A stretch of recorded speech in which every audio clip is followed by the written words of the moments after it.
Hi friends, आप सभी लोगों का हमारे यूट्यूब चैनल एग्रीकल्चर ट्रिक्स के अंदर हार्दिक स्वागत करते हैं। फ्रेंड्स, जैसा कि आप लोगों को पता है कि एग्रीकल्चर से रिगार्डिंग जितने भी वीडियोस वगैरह होते हैं हम डालते रहते हैं। तो आज अपन जो पेपर सेट की बात करने वाले हैं, जो मॉडल पेपर है एग्रीकल्चर सुपरवाइज़र के लिए, है ना।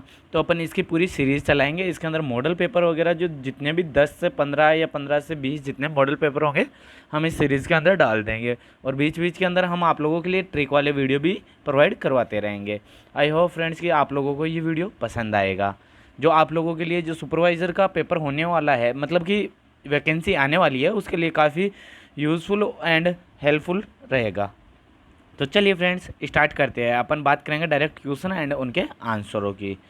तो आई होप कि आपको वीडियो पसंद आएगा। तो फर्स्ट अपन बात कर लेते हैं, एग्रीकल्चर शब्द बना है। एग्रीकल्चर शब्द किस से बना है, कौन सी भाषा से बना है?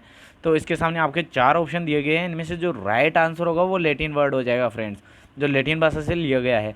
और एग्रीकल्चर शब्द अदरवाइज कितने भी शब्द है, जितने भी सोइल, एग्रो या फिर फॉरेस्ट्री या एनी वन, एंटोमोलॉजी, अदर कुछ, तो उनका हमने ट्रिक बना रखी है। तो आप अदर वीडियो यानी कि नीचे वीडियो में जाकर, हमारे प्लेलिस्ट में जाकर वीडियो में देख सकते हो आप ट्रिक वाली में, कि जो उसके टर्म्स वगैरह हैं उनकी ट्रिक्स बनाई हुई है कि कौन सी भाषा से कौन सा शब्द लिया गया है।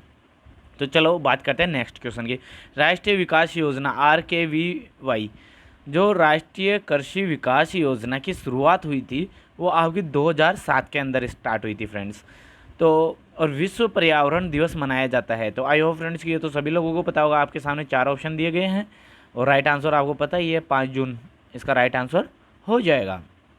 अब बात करते हैं ग्लोबल वार्मिंग के लिए प्रमुख जिम्मेदार गैस कौन सी है। जो ग्लोबल वार्मिंग होती है उसके लिए जो होती है वो CO2 होती है फ्रेंड्स, है ना। तो इसका विशेष रूप से आप लोग ध्यान रखना। जो अब बात करते हैं नेक्स्ट क्वेश्चन की। श्वेत क्रांति मतलब कि वाइट रिवॉल्यूशन के पितामह किसे बोला जाता है?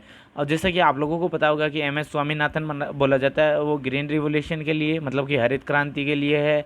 और जो ये आपका एनी बोरलॉग है, तो वो भी आपका हरित क्रांति के लिए यूज़ में लिया जाता है, लेकिन वो वर्ड के लिए यूज़ में लिया जाता है। तो इसका जो सही आंसर होगा, जो इसका वर्गीस कुरियन आपका राइट आंसर हो जाएगा। तो वी कुरियन का मतलब होता है वर्गीस कुरियन। अब बात करते हैं नेक्स्ट क्वेश्चन की। समान वायु दाब के मिलने वाली काल्पनिक रेखाएं, जो कि एटमॉस्फेयर के अंदर समान दाब पर एक काल्पनिक रेखा है जहाँ पर मिलती है, उसे बोलते हैं आइसोबार। तो फ्रेंड्स, इसका भी हम वीडियो बना देंगे। आइसोबार, एल्टीट्यूड, आइसोथर्म, आइसोटॉप, ये इनका भी हम ट्रिक वगैरह बना देंगे, जिससे कि आप लोगों को सभी जितनी भी रेखाएं मिलती है उनको आप आसानी से समझ सको। तो उनका अलग से एक वीडियो आ जाएगा आप लोगों के लिए। अब बात करते हैं नेक्स्ट क्वेश्चन। मृदा की नमी ज्ञात की जाती है, तो जो सोइल मॉइस्चर है वो किससे ज्ञात की जाती है? तो फ्रेंड्स, वो ज्ञात की जाती है टेंशियोमीटर से। तो इसको सॉइल टेंशन से भी मेज़र किया जाता है कि सॉइल टेंशन किससे की जाती है, तो टेंशियोमीटर से आपकी मेज़र हो जाएगी। अब फ्रेंड्स, अब बात करते हैं डायनेमोमीटर। डायनेमोमीटर जो काम आता है वो किस चीज़ के अंदर आता है? तो जो यांत्रिक ऊर्जा होती है उसे विद्युत ऊर्जा के अंदर आपका चेंज करने के काम के अंदर आता है डायनेमोमीटर। अब बात करते हैं विटामिन C का नाम क्या है। तो फ्रेंड्स, मैं आप लोगों को एक चीज़ बता दूं कि मैंने एक वीडियो पहले भी डाल रखा है ओनली फॉर विटामिन्स के लिए, जिसके अंदर आप लोग विटामिन से कमी होने पर कौन से रोग होते हैं उनका पता चल जाएगा। और एक ट्रिक ऐसी है कि उसके अंदर आपको जितने भी विटामिन हैं उनके आपको नाम भी पता चल जाएंगे, ताकि जैसे विटामिन C, तो C आएगा ना तो वो एस्कॉर्बिक एसिड हो जाएगा, है ना। तो उसकी शानदार ट्रिक बनाई हुई है, आप हमारे वीडियो के अंदर जाके देख सकते हो। अब उसी से रिलेटेड एक और क्वेश्चन आ गया फ्रेंड्स। अब बात करते हैं विटामिन B1 की कमी से कौन सा, मतलब कौन सा रोग होता है। इसके अंदर पूरा नहीं लिखा हुआ, लेकिन विटामिन B1 की कमी से कौन सा रोग होता है फ्रेंड्स? तो जो विटामिन B1 की कमी से होता है वो बेरी रोग होता है फ्रेंड्स, ये याद रखना। और इसका हमने ट्रिक बना के बताई हुई है, जैसा कि मैंने पहले ही बता दिया है। अब बात करते हैं निम्न में से ट्रांसजेनिक पादप कौन सा है। तो जितने भी आपके सामने ऑप्शन दिए गए हैं इनमें से ट्रांसजेनिक प्लांट कौन सा है? तो ट्रांसजेनिक प्लांट हो जाएगा आपका बीटी कपास, है ना। और ट्रांसजेनिक प्लांट होगा, उसके अंदर वो ट्रांसफ़र क्या की गई थी, उसके अंदर बीटी जीन की गई थी, जो कि आपके इंसेक्ट वगैरह होते हैं ना, उनके रेजिस्टेंस के लिए उपयोग में किया जाता है।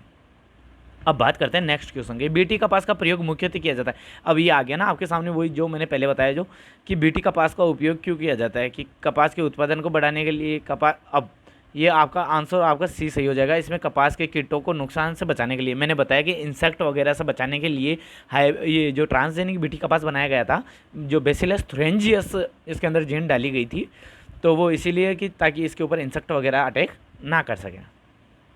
अब बात करते हैं नेक्स्ट क्वेश्चन की। ऑपरेशन फ्लड योजना किससे संबंधित है? तो फ्रेंड्स अब बता दूं मैं, ये दूध उत्पादन से है। जो जितने भी फ्लड आएंगी वो दूध उत्पादन से है, और इसके अंदर 4-5 और भी फ्लड वगैरह है ना, उसको अपन अदर वीडियो के अंदर अपन डिस्कस कर लेंगे। अब बात करते हैं भारत में हरित क्रांति के जनक कौन थे? फ्रेंड्स मैंने ऊपर भी बताया आप लोगों को यही चीज़ कि भारत के अंदर कौन था और वर्ल्ड का कौन था। आई होप कि आपने अगर वीडियो अच्छे से देख रहे होंगे तो आपको इसका आंसर पता चल जाएगा। तो इसका आंसर मैंने बताया कि MS स्वामीनाथन ग्रीन रिवोल्यूशन के थे फादर। और जो अगर बात करें वर्ल्ड की तो एनी बोरलॉग, वो आपको बताया था। और वर्गीस क्यूरन आपका जो मिल्क प्रोडक्शन से था, वाइट रिवोल्यूशन से था, वो हो ही गया। अब बात करते हैं जो कि MPUAT जो Maharana Pratap university of agriculture technology है, उसके फर्स्ट कुलपति जो प्रथम कुलपति था वो कौन था फ्रेंड्स? तो AS परोदा, जो AS परोदा है वो इसका राइट आंसर हो जाए। क्वालिटी प्रोटीन मेज़ QPM है ना, क्वालिटी प्रोटीन मेज़ किससे संबंधित है? तो फ्रेंड्स ये आपका ऑप्शन नंबर 3 जो मक्का में ट्रिप्टोफैन लाइसिन एमिनो एसिड बढ़ाने वाली जीन होती है ना, तो ये आप लोगों को याद रखना है। अब बात करते हैं ब्राउन रिवोल्यूशन या भूरी क्रांति किससे उत्पादन होती है? ये खाद्य प्रसंस्करण से होती है, और इसके भी हमारे वीडियो बनाई हुई है कि कौन सी रिवोल्यूशन किससे रिलेटेड है, वो भी आप देख सकते हो। और ये कल्चर वगैरह भी हमने बताया हुआ है। और अर्बोरी कल्चर किससे है? तो अर्बोरी कल्चर होगा आपका साग और अलंकृत झाड़ियों से। अर्बोरी कल्चर मतलब कि फ्रेंड्स जो हॉर्टिकल्चर होता है ना, उसके अंदर अपन जो झाड़ियों वगैरह से सुसज्जित चीज़ें बनाई जाती है ना, गार्डन वगैरह तैयार किए जाते हैं, उनके अंदर काम में लिया जाता है, तो उसकी स्टडी को अपन क्या बोलते हैं? अर्बोरी कल्चर। तो आई होप कि आपको ये डाउट क्लियर हो गया होगा। अब बात करते हैं कृषि से निम्न में जिलों, कृषि से संबंधित जिले स्तर पर एक पंजीकृत संस्था है, तो अब वो आपकी हो जाएगी आत्मा, है ना। ये आप लोगों को पता होगा, ये राष्ट्रीय खाद्य सुरक्षा मिशन NFSM जो शुरू हुआ था वो आपका 2007 के अंदर स्टार्ट हुआ था। निम्न में से सबसे बड़ा क्षेत्रफल वाला सस्य जलवायु खंड कौन सा है? ये फ्रेंड्स कई बार पूछा गया क्वेश्चन है, तो ये आपको याद होना चाहिए, फर्स्ट सी। और निम्न में से सस्य जलवायु खंडों में सबसे छोटा जलवायु, ये तो फ्रेंड्स आप लोगों को पता होना जरूरी है कि सबसे बड़ा और सबसे छोटा कौन सा है। तो मैं बता दूं, फोर्थ बी तो आपका सबसे छोटा हो जाएगा, और जो सबसे बड़ा होता है ना वो फर्स्ट सी होता है फ्रेंड्स, जिसके अंदर बीकानेर वगैरह आते हैं ना। अब बात करते हैं नेक्स्ट क्वेश्चन से, कौन से सस्य जलवायु खंड में लाल दुसार या सीरोजन मृदाएं पाई जाती है? जो रेड सोइल वगैरह पाई जाती है वो कौन से के अंदर पाई जाती है फ्रेंड्स? तो वो सेकंड बी होता है ना, उसके अंदर पाई जाती है। कौन से सस्य जलवायु खंड में सोयाबीन का उत्पादन सर्वाधिक होता है? तो फ्रेंड्स ये आई होप कि आपको पता होगा, सोयाबीन का उत्पादन सबसे ज़्यादा कहाँ पे होता है? राजस्थान के अंदर, तो वो आपका कोटा के अंदर हो जाएगा, कोटा बूंदी के अंदर। तो कोटा बूंदी अपना किस से रिलेट करेंगे अपन, यानी कि कौन से जो आपका जलवायु खंड आता है वो होता है फिफ्थ। तो फिफ्थ के अंदर आपका कोटा बूंदी आता है, और उसी के अंदर सोयाबीन सर्वाधिक होती है। तो ये तो जाना माना क्वेश्चन है, हर बार पूछा जाने वाला क्वेश्चन है फ्रेंड्स। आई होप कि आपको वैसे भी आता होगा। हाँ, अब बात करते हैं दौसा जिला कौन से जलवायु खंड के अंतर्गत आता है? तो फ्रेंड्स वो आता है थर्ड ए के अंदर। जो थर्ड ए है उसके अंदर आपका जैसे कोटा इसके अंदर दौसा हो गया, जयपुर हो गया, जोबनेर हो गया, ये आपका किसके अंदर आता है? थर्ड ए के अंतर्गत आता है फ्रेंड्स।